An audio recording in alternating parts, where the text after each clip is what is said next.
Trinidad and Tobago's largest bank just cut the amount you can spend on your U.S. credit card in half. Yikes!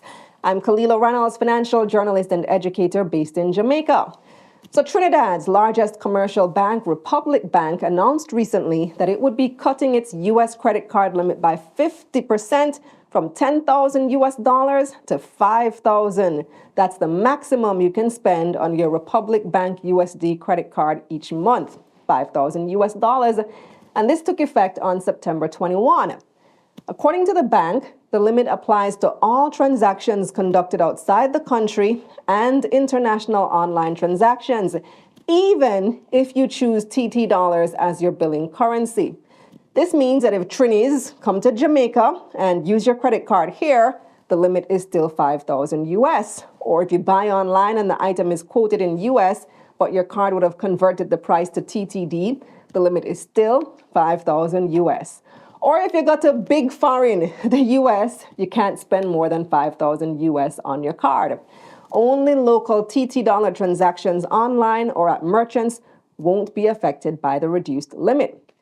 But why did the bank take such drastic measures? Well, they're saying they had no choice. See, Trinidad is in a U.S. foreign exchange crunch. The demand for U.S. dollars is so great that the banks can't keep up, and that's putting pressure on their exchange rate because high demand and low supply means it's going to cost more to buy U.S. dollars. And a higher U.S. exchange rate has ripple effects on the entire economy. And boy, do we know this here in Jamaica. According to Republic Bank, credit card sales reached an unsustainable level in September, so they had no choice but to reduce the credit card limit. The finance ministry backed up this claim. They said that international credit card transactions reached close to $6 million US a day in September, with Republic Bank customers being responsible for a significant portion of the sales. The ministry said that at the rate things are going, credit card sales using foreign exchange will reach $2 billion US in 2023, which is 45% higher than before COVID in 2019. And again, Republic Bank, being the country's largest commercial bank, would be responsible for a large portion of that. Like I said, this puts pressure on the Forex market, which impacts almost everything else in the economy because so many things are imported. So this could lead to inflation.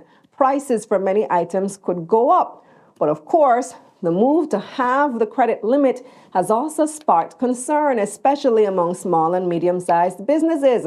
A lower credit card limit means SMEs will have much less purchasing power for goods and services that are sold or bought in US dollars. Between that and talks about Trinidad's online tax possibly being increased, SMEs are feeling the pressure. The finance ministry says it's asked the central bank to inject an extra $50 million US into the banking system on a one-off basis, in addition to the usual fortnightly injections of cash. But for now, we'll have to wait and see what impact it has on Trinidad's economy and what the government will do to try to improve US dollar revenues. And that's the bottom line.